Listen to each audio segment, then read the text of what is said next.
Salut à tous, donc aujourd'hui on parle dessin comics. Alors réduire le comics au super-héros c'est comme réduire la BD à Astérix. Voilà, c'est pas que ça, il faut bien choisir un angle pour cette vidéo, donc je vais choisir de vous parler voilà, super-héros, gros muscles, grosse mâchoire, voilà, ce qu'on connaît le plus, en tout cas en France, par rapport aux comics.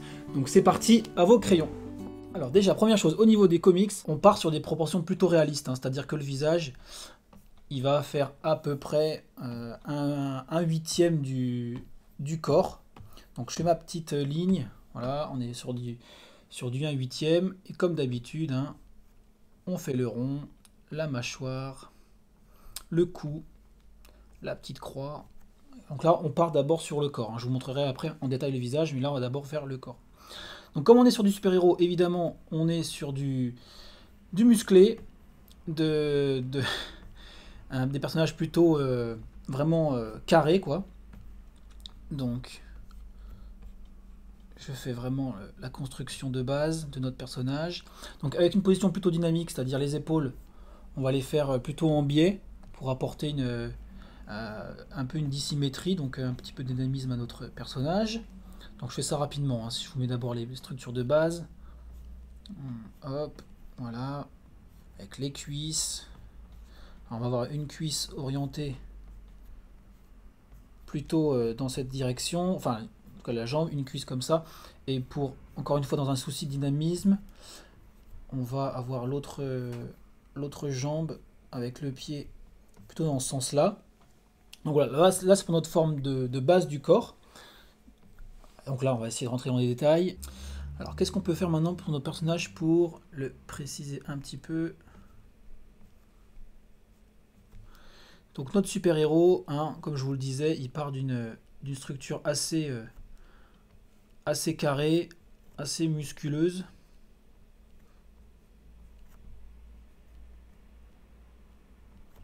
Alors pour le visage, hein, encore une fois, je vous fais à la fin de cet essai sur le corps quelque chose de plus précis. Là on est vraiment sur les bases du corps. Avec les pectoraux qui sont assez développés, hein.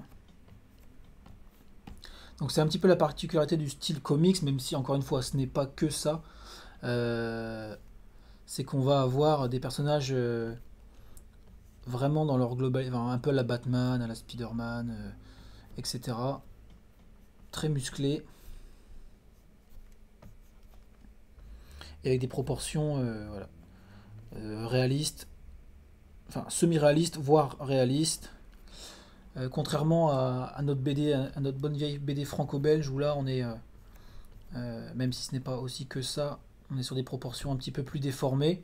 Et donc ça c'est dû surtout au thème abordé, hein. C'est-à-dire que les super-héros, on est sur des registres de d'histoires un peu plus sérieuses avec des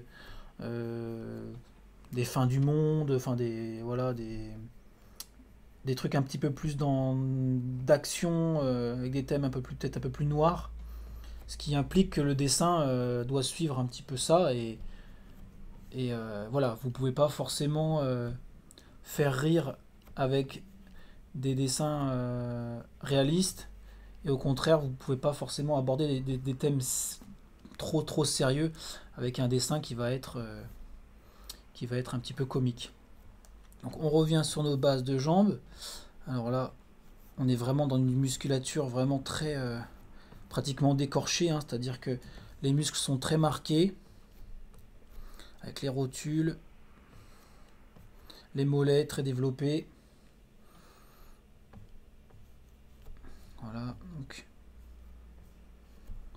vraiment, on met vraiment l'accent sur les muscles, les rotules encore une fois. Alors ce que je vous dessine, vous allez me dire que les personnages musclés sont pas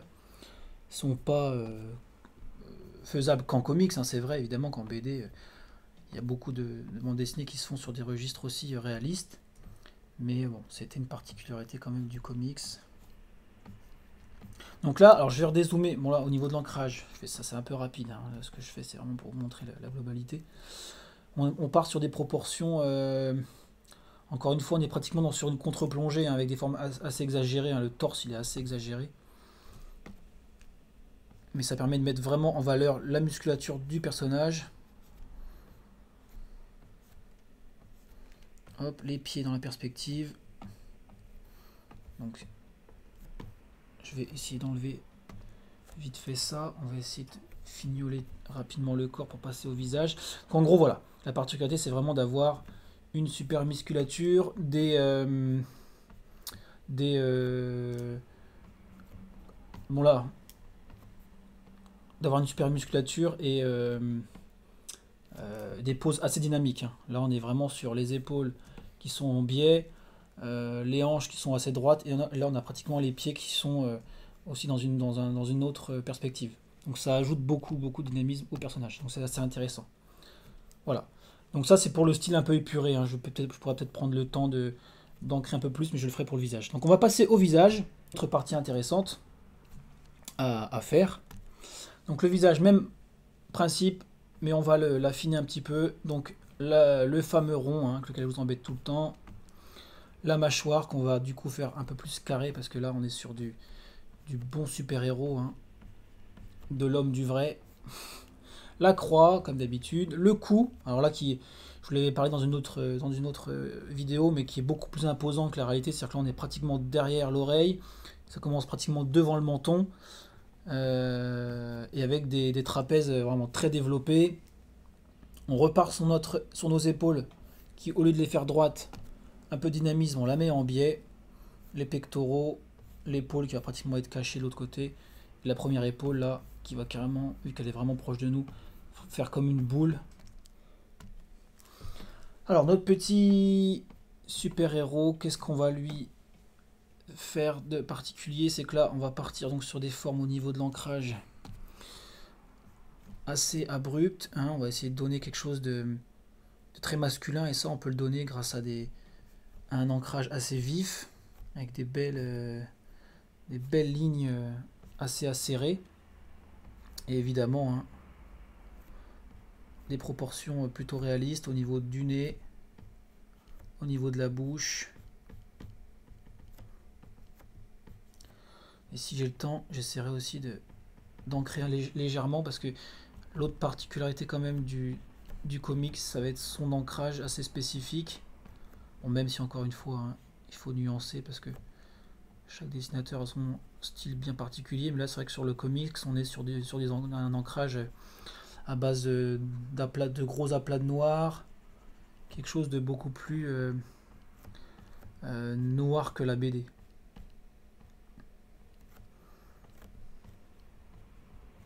Donc les yeux, la pupille, voilà. Alors moi je suis pas forcément un grand fan de comics, hein, mais en tout cas pour vous, hein, c'est toujours important de voir un petit peu ce que font les autres styles. On n'est pas obligé d'adorer le comics, hein, comme on n'est pas obligé d'adorer le manga non plus, mais c'est toujours bien quand on est dans une démarche de vouloir faire du dessin sa passion et son métier, de voir vraiment comment font les autres styles et de ne pas rester cantonné à un style bien particulier comme le manga, la BD. Donc je vous encourage, même si vous n'êtes pas fan de comics, à aller voir ce qu'ils font, à s'inspirer un petit peu d'eux, et puis bah voilà, ça peut toujours vous servir. Donc le cou, hein, on disait très imposant au niveau des trapèzes, la paume d'Adam, hop, donc une grosse musculature, la clavicule, hop, les épaules, enfin voilà. Je vais c'était vraiment surtout pour le visage, je vais pas trop travailler les deltoïdes ni les pecs, mais voilà, on est surtout sur le visage. Donc au niveau de l'ancrage, on peut se permettre effectivement voilà, les zones d'ombre, on peut voilà, prendre une mine un peu plus fine et venir un petit peu ombrer tout ça pour avoir quelque chose, pour mettre un petit peu les ombres, donc en dessous le nez, hein, en dessous la bouche, enfin en dessous la lèvre supérieure, en dessous la lèvre inférieure, marquer en dessous la mâchoire, hein, marquer les zones d'ombre. Là, on est vraiment sur un registre un peu comics, etc., etc. Bon, après, il y a tout un travail au niveau des cheveux à réaliser. Mais en gros, au niveau des proportions et au niveau de et au niveau de l'ancrage, voilà, on peut dire qu'on est sur un petit peu un registre plutôt comics. Voilà. Bon, j'espère que le petit aperçu du comics vous a plu. Encore une fois, il n'y a pas que ça, donc si ça vous a plu, on pourra en refaire d'autres pour nuancer un peu le sujet. Hein. Il y a plein d'autres dessinateurs super, hein, comme Mignola, hein, comme Frank Miller, enfin, il y a beaucoup de choses à voir. Alors oui, une petite chose, au moment où vous regardez cette vidéo, je serai en vacances, j'ai pris une petite semaine de vacances, donc au niveau des corrections, on va faire une pause pour cette fois-ci. On se retrouve quand même la semaine prochaine, dès mon retour, pour une prochaine vidéo. D'ici là, portez-vous bien, bon week-end à vous, et à bientôt. Bye bye. Wouh! Ça roule, c'est bon ça! À vos crayons.